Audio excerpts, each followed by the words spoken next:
Hallo und herzlich willkommen bei mir auf Twitch. Es ist ja schon gleich Halloween und wir haben Halloween immer gefeiert daheim.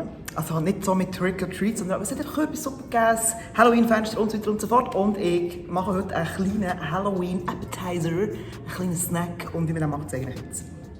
Hier einen fertigen Pizzateig, den könnt ihr auch selber machen. Ich habe nicht selber gemacht. Und ihr braucht so eine Ausstechform. Dann hier Rondellen ausstechen. Dann Tomatensauce drauf.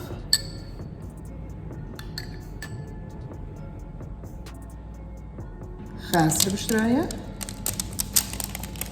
Jetzt sollte es noch ein bisschen Halloweenig werden. Das heisst, mal eine schwarze Olive einfach halbieren. Das gibt nicht den Körper von Spinnele, den wir machen, by the way.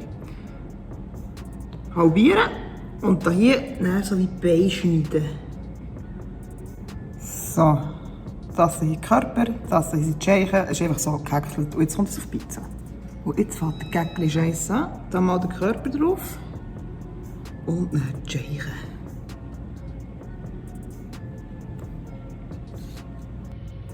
Wenn alles bereit ist, ab in den Backofen. Jetzt kann man noch ein bisschen Pizza drüber tun. Und so schnell hat man mega easy Spinnele-Pizza. Hallo.